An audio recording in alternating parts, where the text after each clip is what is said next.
मध्य प्रदेश विधानसभा चुनावों के लिए 17 तारीख को मतदान है। मध्य प्रदेश का ये विधानसभा चुनाव बहुत महत्वपूर्ण है। महत्वपूर्ण इसलिए भी है क्योंकि अगले साल लोकसभा चुनाव है और लोकसभा चुनावों के लिए लगातार कैंपेनिंग चल रही है। हम देख रहे हैं, आप भी देखते हैं कि पीएम मोदी लगातार अलग अलग जगह सभाएं कर रहे हैं। विधानसभा चुनावों को लेकर भी वो अपील कर रहे हैं। कल इंदौर में पीएम मोदी का दौरा होना है और कितना महत्वपूर्ण ये दौरा है उस संबंध में ही आज हम बात करने आए हैं पूर्व विधायक और बीजेपी के कद्दावर नेता सत्यनारायण सत्तन जी से। आप राष्ट्रीय कवि भी हैं। मैं स्वागत करता हूं सत्तन जी आपका हमारे चैनल पर। जो मोदी साहब का दौरा है, आप उसको कितना महत्वपूर्ण मानते हैं और किस नज़र से उसको देखते हैं?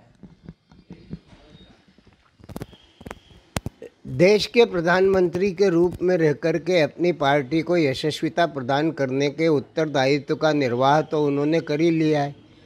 वो पार्टी के प्रमुख प्रवक्ता हैं और पार्टी के प्रमुख प्रवक्ता होने के साथ साथ राष्ट्र के भी प्रमुख प्रवक्ता हैं। राष्ट्र की गतिविधियों को सुसंचालित करते हुए देश और धर्म का निर्वाह करने का जो उनका संकल्प है, उस संकल्प का निर्वहन उनके द्वारा किया जा रहा है। और वो चाहते हैं कि दीनदयाल उपाध्याय, श्यामा प्रसाद मुखर्जी और अटल बिहारी वाजपेयी के द्वारा जो संचालित की गई नीतियां हैं, रीतियां हैं, वह जनजीवन तक पहुंच करके अंतिम पंक्ति के अंतिम व्यक्ति के कल्याण में सहायक हों। इसलिए भारतीय जनता पार्टी की रीति नीति और उसके उम्मीदवारों को प्रोत्साहन देने के लिए प्रधानमंत्री को मैदान में खड़े होकर के अपनी बात कहना है। क्योंकि मुखिया है, कैप्टन है, कप्तान है, तो अपनी टीम को संभाल करके विजयश्री दिलाना का भी उनके ही कर्म का एक अंग होता है। उनके लिए कि और अपने कार्यकर्ताओं के लिए की जाने वाली कार्यवाही के प्रति उन्हें संलग्न रहना पड़ता है। और रहा प्रश्न मोदी जी के इंदौर आने का, तो मोदी जी का इंदौर से गहन संपर्क रहा है। उन्होंने यहाँ पर रह करके अपने आप में रह करके बहुत सारे कार्यकर्ताओं के साथ मिल करके राष्ट्र धर्म की आराधना की है। आरएसएस के विस्तारक के रूप में वो यहाँ पर काम करते आए हैं। तो इंदौर शहर उनके लिए अपरिचित नहीं है, उनके लिए तो पूरा देश ही अपरिचित नहीं बचा। इसलिए ऐसे में अगर वो आते हैं तो कार्यकर्ताओं का उत्साहवर्धन होता है और लड़ने वाले जनप्रतिनिधियों के हृदय में एक उमंग का वातावरण पैदा होता है कि उन्हें एक सहायक के रूप में देश के प्रधानमंत्री ने आगे बढ़ करके प्रोत्साहित किया है। सत्यन जी, हम जब बात करते हैं मोदी के दौरे को लेकर के, तो हमने देखा है कि लोगों में किस तरह का क्रेज़ है उनके लिए, उनको बड़ा पसंद करते हैं लोग। अगर मैं पिछले चुनावों की बात करूं तो जब वो यहाँ इंदौर आए थे, बहुत सारी सीटों पर वो गए थे, अलग अलग विधानसभाओं से घूमे हैं। पिछले बार के जो नतीजे रहे, उस बार के नतीजे और इस बार के नतीजे में किस तरह का बदलाव उनके आने से होगा? क्या प्रभाव पड़ता है कि स्टार प्रचारक के आने का, क्योंकि तो ये तो प्रधानमंत्री हैं? नतीजे परिस्थिति जन्य होते हैं। देश, काल और समय के अनुसार आचरण करना राजनेताओं का धर्म होता है। ऐसी स्थिति में जो पिछली बार के नतीजे थे, उन पिछली बार की परिस्थितियों की अनुकूलता और विद्रूपता को देखते हुए थे।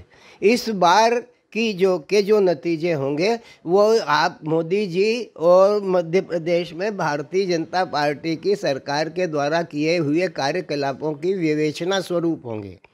जन जन के मन में इस बात का घर किया है, जन जन के मन में ये बात समाई हुई है कि भारतीय जनता पार्टी जो कहती है वो करती है। अभी तक उसने जो कहा है वो करके दिखाया है। फिर चाहे वो 370 का मामला हो, चाहे वो राष्ट्र धर्म का मामला हो, चाहे वो राम मंदिर का मामला हो, इन सारे के सारे मामलों में भारतीय जनता पार्टी की वचनबद्धता जो है सिद्ध हो करके साकार रूप ले रही है। ऐसी स्थिति में जन मन का आशीर्वाद मिलना उनके लिए नितांत अपेक्षित हो जाता है और वो मिल रहा है। लेकिन पंडित जी, ऐसे में जबकि कांग्रेस के भी तमाम बड़े नेता इंदौर में, प्रियंका गांधी 2 बार इंदौर के विधानसभा एक में जिसमें हम बैठे हैं उसमें आ चुकी, कई बारी दौरे किए, तो लगता है आपको कि कांग्रेस का कहीं ना कहीं किस तरह का यहाँ पर प्रभाव दिख रहा है आपको? देखिए भाई साहब, कोई भी कर्म निष्फल नहीं होता। किसी के भी द्वारा की जाने वाली कोई भी कार्यवाही जो है वो एकदम से नष्ट हो जाए, ऐसा संभव नहीं होता। प्रियंका जी हों या राहुल जी हों या भारतीय राष्ट्रीय कांग्रेस के अध्यक्ष हैं, वो आएंगे अपनी अपनी ज़मीन पर खड़े होकर के, अपने अपने भावबोध को लेकर के, अपनी अपनी परिस्थितियों को देखते हुए, राजनीतिक गतिविधियों को देखते हुए जो उचित बात होगी वो समाज के सामने रखेंगे। विरोध विरोध की बात करेगा, सहयोग सहयोग की बात करेगा। जो सत्ता के पक्ष में बैठे हुए लोग हैं वो अपनी उपयोगिता विकास के नियम को दोहराएंगे, और अपनी उपयोगिता विकास को दोहराने के लिए जो प्रतिपक्ष है वो प्रतिपक्ष के नेता भी अपने आप के कर्म को उसे समर्पित करेंगे। ये इस दौड़ में प्रियंका जी भी लगी हुई हैं, शिवराज सिंह जी भी लगे हुए हैं। शिवराज सिंह जी अपनी बात कह के हट जाते हैं, प्रियंका जी अपनी बात कह के हट जाती हैं।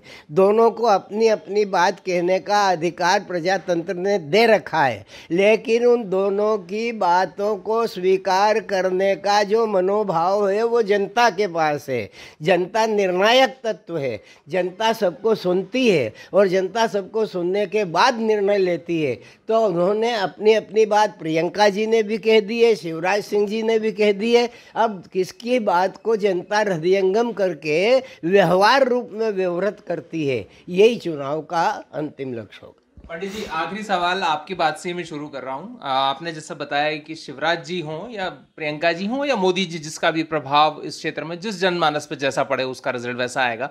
लेकिन जब हम ये कहते हैं या बीजेपी ऐसा लिखती है कि एमपी के मन में मोदी और मोदी के मन में एमपी, तो इसमें से शिवराज जी गायब हो जाते हैं पंडित जी, और आप बेबाकी से बात रखते हैं। ये प्रश्न इसलिए आपसे है। शिवराज जी हों या मोदी जी हों, हर एक सत्ता की एक उम्र होती है।